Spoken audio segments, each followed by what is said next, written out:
Welcome back to the Green Beans Go channel. It's your host, me, and I just recorded a 21-minute video, this video, with my microphone completely unplugged. This wasn't plugged in, and I uploaded it to YouTube. I said, that's funny. I'm not even talking. It's 21 minutes of just me going. So we're going to do it again, baby.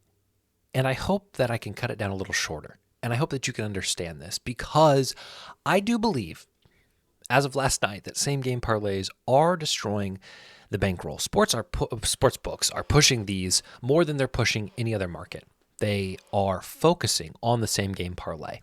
And when a sports book is pushing something to you in your face, that should be a warning sign, but it's not. In fact, it is intriguing to a lot of people. It's recreational. It's fun. I'm going to sit down and watch this one game, and I don't want to just bet a side or a total. I want to get in on a lot of action.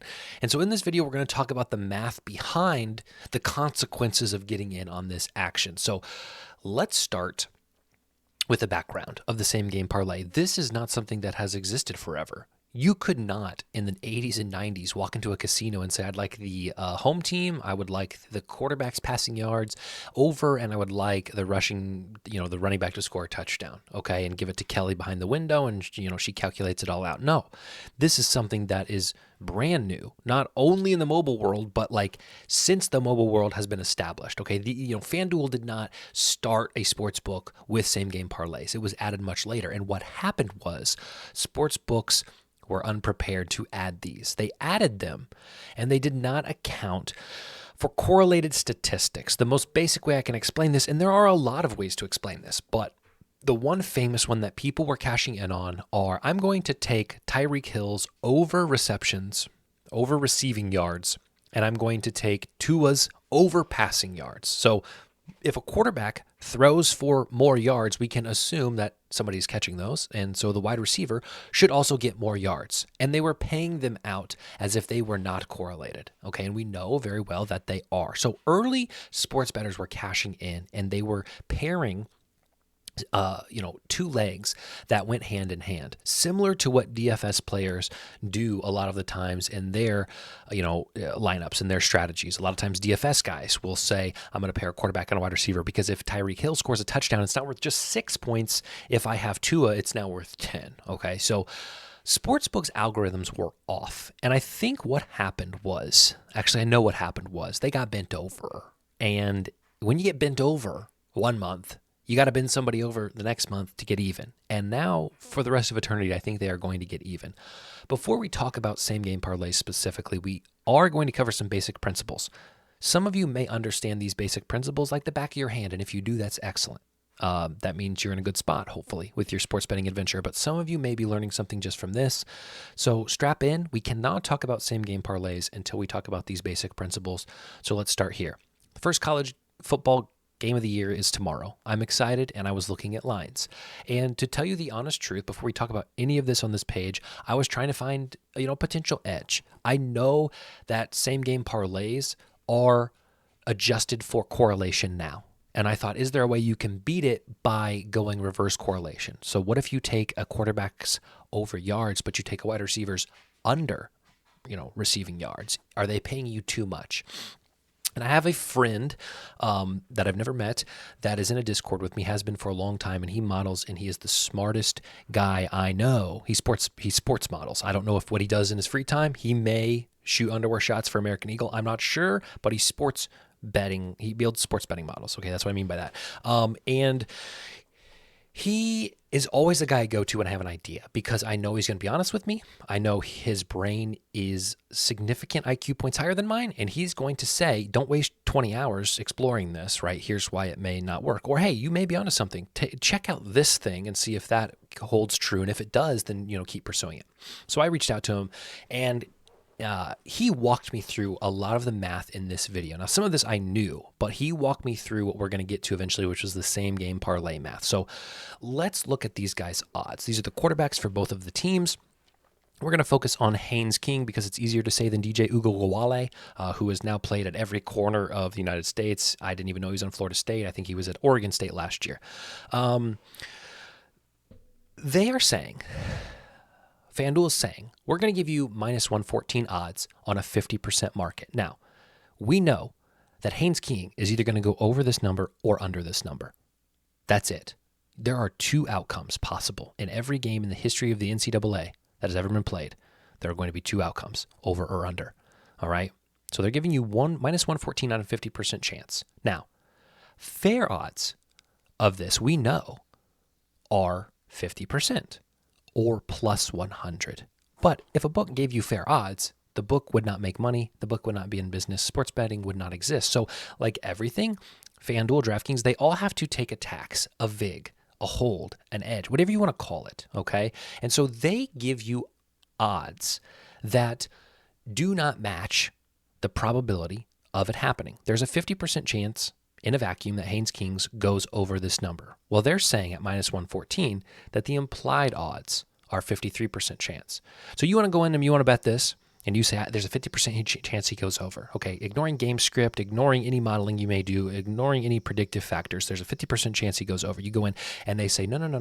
There's a 53% chance he goes over. So we're going to pay you accordingly because it's more likely that he goes over and not. And you say, okay, then I'll take the under. And they say, well, there's a 53% chance because it's 114 that he goes under. Well, how are you giving me a 53% chance on both sides, right? That's not fair. It's not fair. It's the implied odds of a 106%. You add 53 and 53, you get 106%, and you determine that per bet, their edge is 3%. Their hold or tax total on the bet is 6%. So if they get $5,000 on the over, $5,000 on the under, no matter what happens, they are going to make 6% of $10,000. Okay, they're going to make $600, okay, on this wager, regardless of the outcome. That's how they stay in business, okay? So if you flip a coin 10 times at the house of FanDuel and predict it correctly 5 times at minus 114 odds, guess what? You lose money, even though you did what you should be doing to break even, okay? So that is a very simple, basic principle. And we're going to apply this idea to the next part, okay? Now, the good news is this. The house, the edge, the vig, the juice, all of it is just the way of the world. It can't be avoided. And I know that doesn't sound good, but what that means is, this isn't the part they're screwing you over on. This just tells you need to make sure you're line shopping because I may get 114 for Haynes King on FanDuel, but if I go over to Caesars, he may be minus 105. Guess what? That's less of an edge, a hold, a tax, a vig. Okay. And that is ultimately better for you because when you win the bet, you are going to be paid more. All right. Here are some break-even percentages. I just think that's interesting. If you're betting constantly at minus 115, you need to win 53% of your bets to break even. If you can get minus 110, you only need to win 52, right? So every line correlates to a probability, and that's the number one thing. If you don't learn anything about same-game parlays, before you leave this video, hear me loud and clear. If you can change the way you think about betting and say, okay, at minus 115, 53% chance, right? Do I think there's a 53% chance that this outcome happens or greater? And if so, bet it, okay? If not, say then that price isn't worth it, okay? Line's plus 130. But I think, 50% of the time this happens. Wow, I have a 7% edge. Okay, this is how people model. This is how people build, bets. They look at historical data and they say the implied odds of a sports book at minus 110 is 52%. Wait a second. My model that I've looked at hundreds and thousands of data points, it says that this event happens 55% of the time. So I have roughly a 3% edge. So if I bet, all these situations infinitely and I retain that same edge, I'm going to make 3%, okay, long term. Way easier said than done. And that's the good news. Okay, so here's the bad news. And that's step 2. And that's the same game parlay. So let's just say we're looking at a simple 2-leg same game parlay. Nothing to it, right? We have Haynes Kings yards and the game total here. There are 4 possible outcomes. The quarterback can go over, the total can go over. The quarterback can go over, the total can go under, over. There are only 4 things that can happen in terms of combinations with these 2 bets. So before I go to the next part, you should be able to tell me what the fair odds are. Ignoring correlation, obviously if a quarterback goes over, the total may be more likely to go over. We can assume if a quarterback throws for 50 yards, are they going to clear, and he's projected 180, are they going to clear 55 as a group? Probably not, okay, more times than not. So ignoring correlation, you can see that fair odds is 25%, okay, or plus 300. So if books were giving you plus 300 for all of these, obviously you'd bet the correlated ones only and you'd make money, okay? This is no juice. This is completely fair. This is unrealistic. This will not happen. This is like them giving you plus 100 odds on his passing yards on a 50-50 outcome, okay? That's never going to be the case. Don't even expect it, all right? Now, what are the non-correlated fair odds? In other words, if we ignore what we talked about, when a QB goes over, the total is more likely to go over. When a QB goes under, more likely to go under, and vice versa. If we ignore correlation, okay, the fair non-correlated odds are plus 258 or a 28% probability. So if you walk in and you say, okay, there's 4 outcomes, I got a 25% chance, and you walk in and you bet it, and they say, there's actually a 28% chance. And you're like, no, there's 25. You have a 3% edge on me because you guys are predicting, and there's nothing we can do about it, right?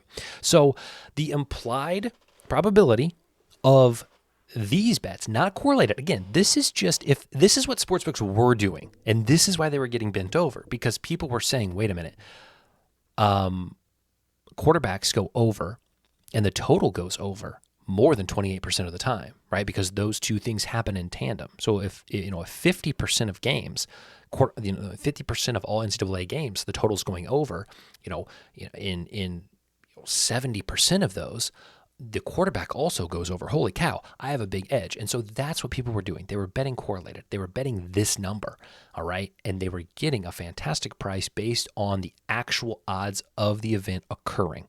And so sportsbook said, wait a second, we got to start correlating these. We have to start accounting for the fact that when X happens, Y is more likely to happen. We have not been, okay?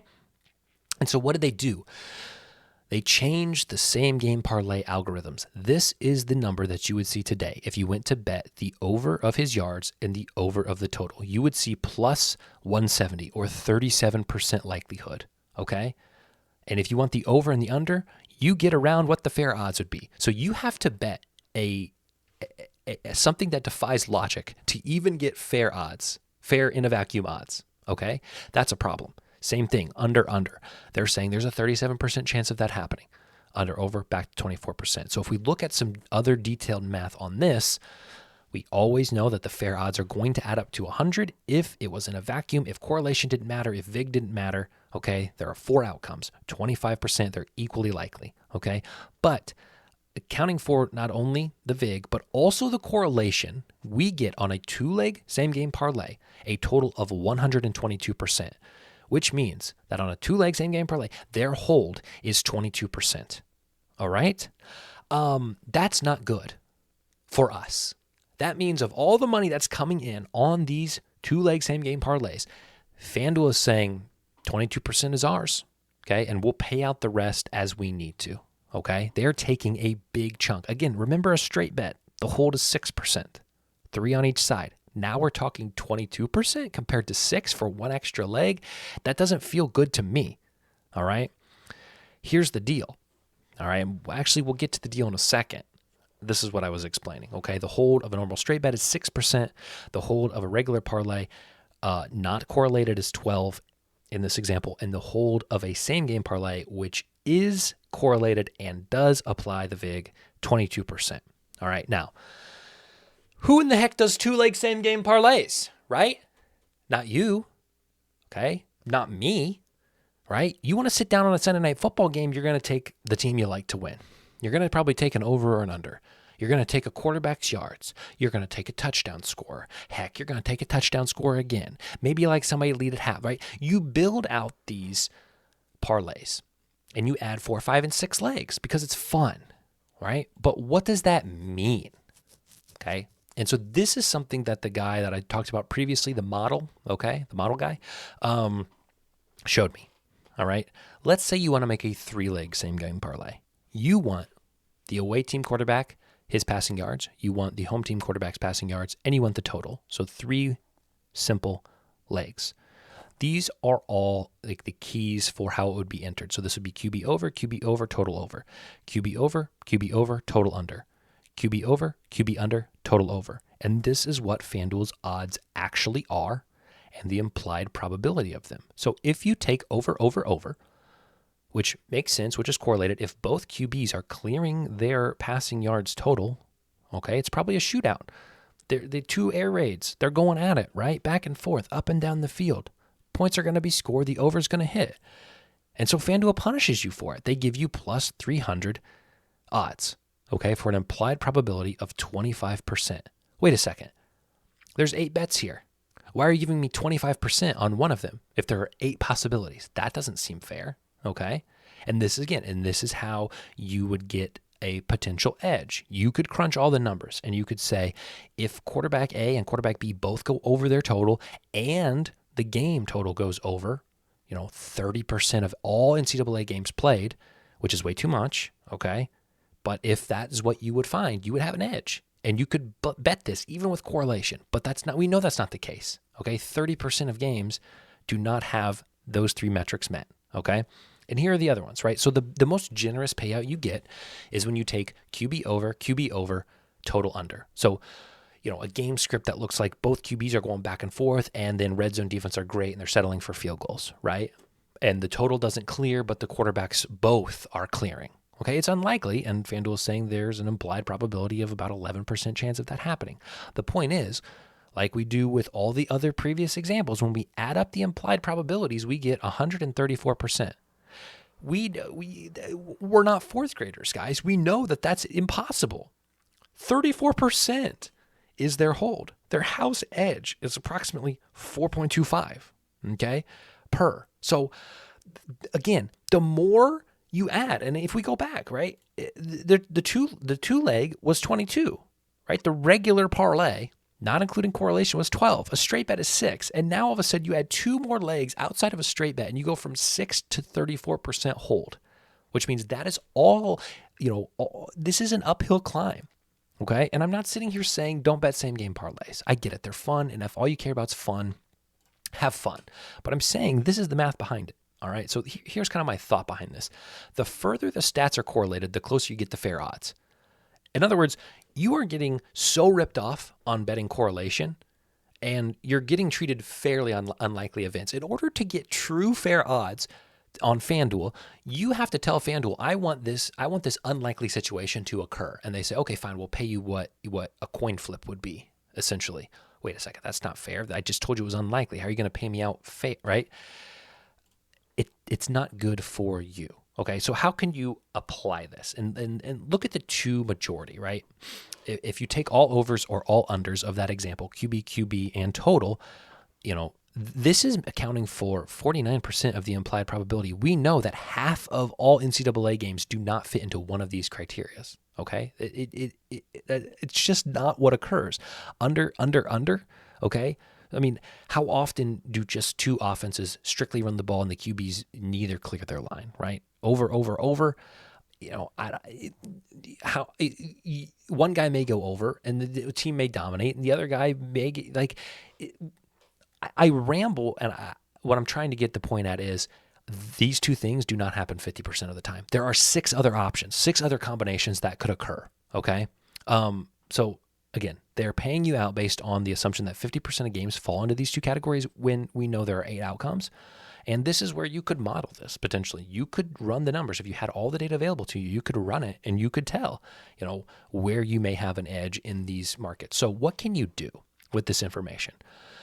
Knowing this information is probably one of the most important first steps, because now, and not just same game parlays, if you can just think about betting in terms of implied probability, and the example that I'm going to use is Aaron Judge and Shohei Ohtani, guys who you see home run odds at sometimes ridiculous numbers. I mean, Aaron Judge has been down to plus 120 at times. So if the implied probability of a plus 120 is what? If we go back, because I know it's in here, 45%, right? If we play 100 MLB games in this exact situation, is he going to hit a home run at 45 out of 100? I don't think so. Okay, and so that's how I attack certain, markets.